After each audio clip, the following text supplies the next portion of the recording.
My dear brothers and sister இன்னைக்கு நம்ம guilt again mister டிடெக்டிவோட 2வது எபிசோடு தான் பார்க்க போறோம். எபிசோட் பார்க்காதவங்க எபிசோட் பார்த்துட்டு வந்துருங்க. அப்பதான் கதை என்னன்னு புரியும்.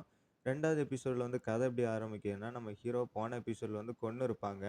அதாவது ஒரு பேரட் வேஷம் போட்டவன் சர்க்கஸ்ல உள்ளவன் நம்ம ஹீரோவோட பின்னாடியே வந்து குத்திருப்பான். நம்ம ஹீரோ வந்து ஒரு கீழ அண்டர் கிரவுண்ட்ல வரும்போது ஒருத்தன் இறந்து கிடந்திருப்பான் தூக்குல. அந்த கேஸ் வந்து இன்வெஸ்டிகேஷன் பண்ணதுக்கு தான் இந்த ஷிப்புக்கே வந்திருப்பான். இந்த ஷிப்புக்கு வந்திருக்கும்போது நம்ம ஹீரோ எவிடன்ஸ் கண்டுபிடிச்சிருப்பான். அந்த எவிடன்ஸ கண்டுபிடிச்சிறக்கூடாது அப்படின்னு சொல்லிட்டு, அந்த பேரட் வேஷம் போட்டவன் நம்ம ஹீரோ வந்து கொன்னு இருப்பான். கொன்னுட்டு அந்த இடத்துலருந்து அவன் போயிருப்பான். அப்புறம் நம்ம ஹீரோயின் பார்த்தீங்கன்னா, நம்ம ஹீரோட அசிஸ்டன்ட் வந்து அந்த இடத்துக்கு வந்திருப்பா. நம்ம ஹீரோ வந்து உயிரோட தான் இருப்பான். அது நம்ம ஹீரோவோட ஒரு பவரு. யாரு கொன்னாலும் நம்ம ஹீரோ வந்து திருப்பியும் லைஃப்க்கு வந்து வந்திருப்பான். இப்போ ஹீரோயின் வந்து நம்ம அசிஸ்டன்ட் வந்து நம்ம ஹீரோட்ட சொல்றா, இந்த ஷிப்ல இப்ப இந்த அண்டர் கிரவுண்ட்லயே இறந்து தூக்குல கிடக்கிறவன் பார்த்தீங்கன்னா, அவனோட ஃபேமிலி வந்து இங்க தான் இருக்காங்க. அவங்களுக்கு வந்து தெரிஞ்சிருச்சு இவன் வந்து இறந்துட்டான்னு சொல்லிட்டு, நீங்க தான் கொன்னுட்டீங்க. அவன நீங்க கொன்னுட்டு நீங்களும் செத்துட்டீங்க அப்படின்னு சொல்லிட்டு அந்த குடும்பத்தில உள்ளவங்க நினைச்சுட்டு இருக்கிறாங்க. இப்ப நீங்க அவங்களுக்கு முன்னாடி போனாலும், உயிரோடயே இருக்கிற நீங்க வந்து ஒரு குற்றவாளியா தான் தெரிவீங்க. நீங்க தான் அவன கொன்னேன்னு வந்து நம்புவாங்க. அந்த கத்தியில கூட உங்களோட ஃபிங்கர் பிரிண்ட் தான் இருக்குன்னு சொல்லிட்டு, உங்கள கொன்னுட்டு போனவன் வந்து செட் பண்ணி வச்சுட்டு போயிட்டான். அப்படின்னு சொல்லிட்டு நம்ம ஹீரோட அசிஸ்டன்ட் வந்து நம்ம ஹீரோட்ட சொல்லிட்டு இருக்கா. அப்ப நான் என்னதான் பண்றது? எப்படி நான் நல்லவன்னு சொல்லிட்டு எல்லாருக்கும் முன்னாடி வந்து நிரூபிக்கிறது அப்படின்னு சொல்லிட்டு, நீங்க வந்து நடந்தத வந்து சொல்லுங்க அப்படின்னு சொல்லிட்டு நம்ம ஹீரோயின் சொல்லுவா. அப்பிறகு பார்த்தீங்கன்னா, நம்ம ஹீரோ வந்து பார்த்தீங்கன்னா, அந்த இறந்து போனோட பையனோட குடும்பத்த வந்து சந்திக்க போவான்.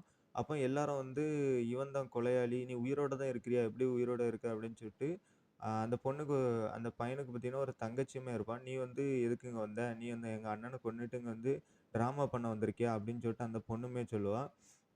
ஆனா நம்ம ஹீரோ வந்து டிடெக்டிவ் வந்து இல்ல. அதனால எல்லாத்துட்டயும் வந்து சொல்லிருவான், "நான் ஒரு டிடெக்டிவ். இந்த ஒரு கேஸ வந்து இன்வெஸ்டிகேஷன் பண்ண தான் இங்க வந்திருக்கேன்." அப்படின்னு சொல்லிட்டு நம்ம ஹீரோ வந்து நடந்ததெல்லாம் சொல்றான். இப்படி வந்து நான் வந்து அந்த இடத்துல வரும்போது அவன் இறந்து கிடந்தான். அப்போ இது இன்வெஸ்டிகேஷன் பண்ணும்போது ஒருத்தன் வந்து என்ன பின்னாடி வந்து குத்திட்டான். நான் வந்து சாகக்கூடிய நிலைமையில இருந்தேன். என்னோட அசிஸ்டன்ட் வந்து என்ன காப்பாத்திட்டா. அப்படின்னு தான் நம்ம ஹீரோ சொல்றான். அவனோட பவர வந்து இந்த இடத்துல சொல்ல மாட்டான். ஏன்னா எல்லாருக்கும் வந்து தெரிஞ்சிருச்சுன்னா, இவன் வந்து ஒரு இம்மார்டல் அப்படின்னு வந்து தெரிஞ்சிரும். அதனால நம்ம ஹீரோ வந்து சொல்ல மாட்டான். எல்லாமே சொன்ன உடனே, நான் வந்து உங்களோட பையன வந்து கொல்லவே இல்ல. அது வந்து யாரோ கொன்னுட்டு செட் பண்ணி வச்சுட்டு போயிட்டாங்க அப்படின்னு சொல்லிர்றா. இதெல்லாம் கேட்டவங்க, அப்ப என் பையன வந்து ம மர்டர் பண்ணிட்டாங்களா? பிளான் பண்ணி கொன்னுட்டாங்களா? அப்ப நீங்க கொல்லலையா?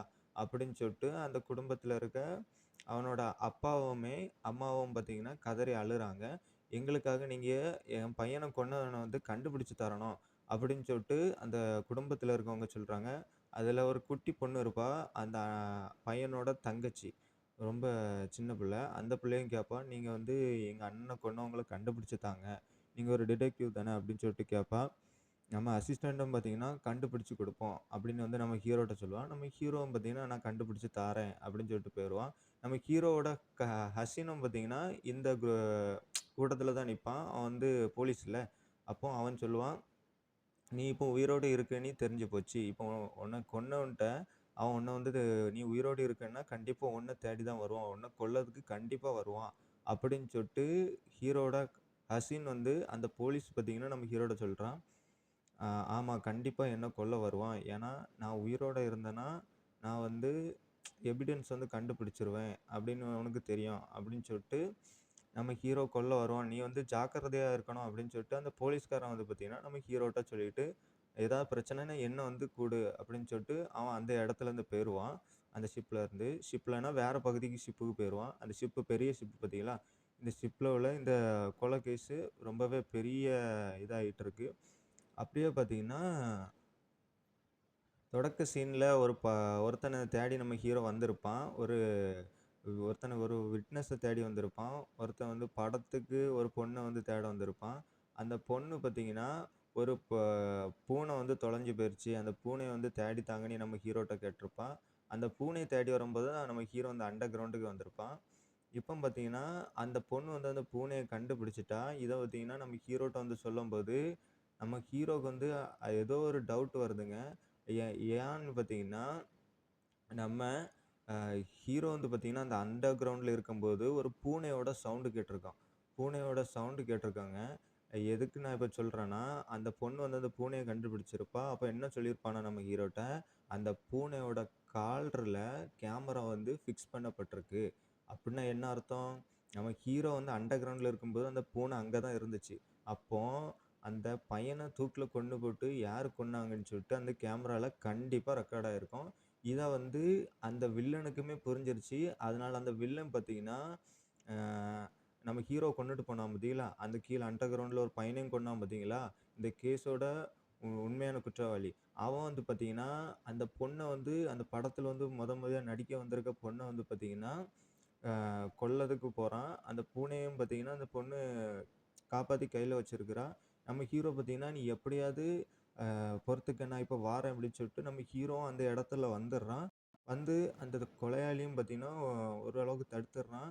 அவங்கட்ட சண்டையும் போய்க்கிட்டு இருக்கு. ஒரு சமயத்துல பாத்தீங்கன்னா, அந்த பொண்ணு அந்த கப்பல்லேருந்து உள்ள போகும்போது, நம்ம ஹீரோவும் பாத்தீங்கன்னா, அந்த பொண்ண காப்பாத்த போய் குதிப்பான். ஆ அப்புறம் கப்பலோட அந்த எட்ஜ பிடிச்சுட்டு அவளையும் தூக்கிட்டு நிப்பான். அதுக்கு மேல பாத்தீங்கன்னா, இந்த கொலையாளி வந்து நிப்பான். நம்ம ஹீரோ வந்து தள்ளி விட்டுறலான்னு பார்க்கும்போது, அப்பந்தாங்க நம்ம அசிஸ்டன்ட் பொண்ணோட நம்ம ஹீரோயினோட என்ட்ரி. அவ வந்து அந்த அந்த குற்றவாளிய பாத்தீங்கன்னா தட்டி விட்டுருவா. நம்ம ஹீரோவும் பாத்தீங்கன்னா, எல்லாரையும் காப்பாத்தி அப்படியே கொண்டு வந்துருவான். அப்படியே சண்டை போட்டுட்டு அந்த குற்றவாளியோட முகமூடி எடுக்கும்போது, குற்றவாளி யாருன்னு பார்த்தீங்கன்னா, அ குற்றவாளின்னு இப்பவும் சொல்ல முடியாது.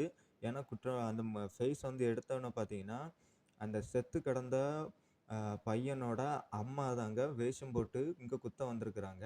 இப்ப இவங்க தான் குற்றவாளியான்னு எண்ணம் வந்து ஓகே ஆகல. ஏன்னா அவங்க குடும்பத்தார் எல்லாரும் வந்துட்டாங்க. குடும்பத்தார் எல்லாரும் வந்த பிறகு பார்த்தீங்கன்னா, இன்வெஸ்டிகேஷன் ஆரம்பிக்குது. திருப்பியும் எதுக்கு வந்து நீ வந்து இந்த பொண்ண கொன்னு வந்த? அப்படின்னு வந்து சொல்லிட்டு இருக்கும்போது, நம்ம ஹீரோ வந்து சொல்ல ஆரம்பிக்கிறான். அண்டர் கிரவுண்டுல இப்படி வந்து இந்த பூனைக்கு காலர்ல வந்து கேமரா இருந்துச்சு. யார் கொல்லப்பட்டான்னு கண்டிப்பா அதில ரெக்கார்ட் ஆயிருக்கும். இது தெரிஞ்சுனா இவங்க வந்து மாட்டிப்பாங்க. அப்ப இவங்க தான் வந்து கொன்னுருப்பாங்கன்னு நம்ம ஹீரோவும் சொல்ல ஆரம்பிக்கிறான். "நீ தான் கொன்னியா?" அப்படின்னு சொல்லிட்டு அந்த குடும்பத்தார்ல இருக்கவங்க பார்த்தீங்கன்னா, அ அந்த அம்மாகிட்ட வந்து கேட்டுட்டு இருக்கிறாங்க. ஆக்சுவலா இங்க என்ன நடந்திருக்குன்னு பார்த்தீங்கன்னா, அந்த குடும்பத்தார்ல இருக்க அ மெயின் ஆளு, அதாவது அவங்களோட அப்பா. அவர் வந்து இந்த ஒரு கேண்டி இண்டஸ்ட்ரி வந்து நடத்திட்டு இருக்காரு. அந்த கேண்டி இண்டஸ்ட்ரியில பார்த்தீங்கன்னா, போதை மருந்த வந்து கடத்திக்கிட்டு இருக்கிறாங்க. அது இந்த அந்த பையனுக்கு பிடிக்கல. அந்த பையன் வந்து பார்த்தீங்கன்னா, "இதெல்லாம் வந்து நான் வந்து பப்ளிஷ் பண்ண போறேன். எல்லாத்துக்கும் சொல்லப் போறேன். எனக்கு பிடிக்கல அம்மா" அப்படின்னு சொல்லிட்டு அண்டர் கிரவுண்ட்ல வச்சு அந்த அ இத வச்சு பேசியிருக்கிறான். "இதெல்லாம் ஒண்ணும் இல்ல. உனக்கு நல்ல எதிர்காலம் காத்திருக்கு. பணம்லாம் கிடைக்கும் அப்படின்னு சொல்லிட்டு அவங்க அம்மா வந்து கன்வின்ஸ் பண்ணியிருக்காங்க. இருந்தாலும் நம்ம ஹீரோ அதாவது அந்த இறந்து போன பையன் தூக்குல கிடந்தான் பார்த்தீங்களா, அந்த பையன் வந்து சொல்லியிருக்கிறான். நான் வந்து கண்டிப்பா எல்லாம் சொல்ல தான் போறேன். அப்படின்னு வந்து சொல்லும்போது தான் பார்த்தீங்கன்னா, இந்த பையன வந்து கொன்னு தூக்குல போட்டுருக்காங்க. அப்போ ஃபைனலா நம்ம ஹீரோ வந்து இந்த கேஸையும் வந்து கண்டுபிடிக்கிறான். இந்த தூக்குல இந்த பையன கொன்னு போட்டது இவங்க தான் அப்படின்னு சொல்லிட்டு கண்டுபிடிக்கிறான். ஃபைனலா பார்த்தீங்கன்னா, இந்த கேஸே பார்த்தீங்கன்னா, நம்ம ஹீரோ வந்து முடிக்கிறான். அதுக்கு பிறகு எப்பவும் போல நம்ம அசிஸ்டன்ட்ஸ் கூட பேசிக்கிட்டு இருக்கான். அசிஸ்டன்ட் அந்த பொண்ணு கூட பேசிட்டு இருக்கான். இப்படி இந்த கேஸ் முடிஞ்சது அப்படின்னு பார்த்துட்டு இருக்கும்போது, அந்த பூனைய காப்பாத்தியிருப்பா பார்த்தீங்களா? அந்த பொண்ணு வரா. "ரொம்பவே நன்றி. நீங்க எங்களுக்கு ரொம்பவே உதவி செஞ்சிருக்கிறீங்க." மாஸ்டர் அப்படின்னு சொல்லுவா. "என்ன உங்கள இவ்வளோ மாஸ்டர் நீ கூப்பிடுறா? எப்போ நீங்க உங்களுக்கும் அவளுக்கும் செட் ஆச்சு?" அப்படின்னு சொல்லிட்டு நம்ம அசிஸ்டன்ட் பொண்ணு ஹீரோயின் கேட்டுட்டு இருக்கும்போது, "அதெல்லாம் ஒரு பெரிய கதை. நான் அப்புறம் சொல்றேன்." அப்படின்னு வந்து சொல்லுறா. "நீ இவர வந்து மாஸ்டர்ன்லாம் ஒண்ணும் கூட வேண்டாம். மாஸ்டர் நீ கூப்பிட்ட ஒரே அதிகாரம் எனக்கு மட்டும் தான் இருக்கு." அப்படின்னு சொல்லிட்டு நம்ம ஹீரோயினுமே சொல்லிருவா. அதுக்கு பிறகு பார்த்தீங்கன்னா, ஒரு பிளேன காட்டுறாங்க. ஃபர்ஸ்ட் எபிசோட்லயே நான் சொல்லியிருப்பேன்.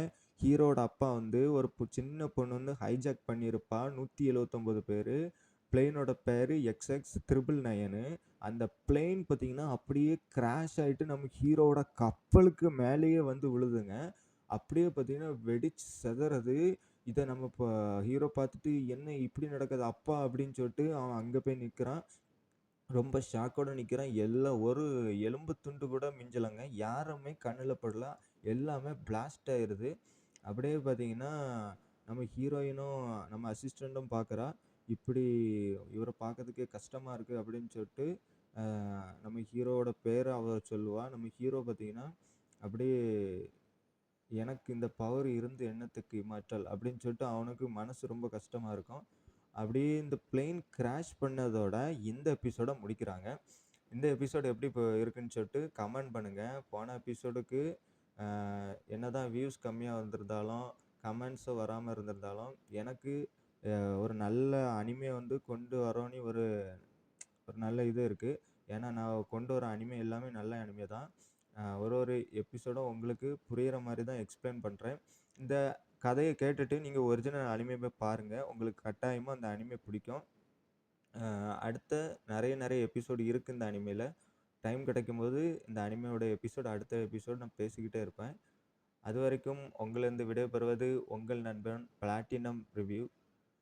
அடுத்த வீடியோல பார்க்கலாம்.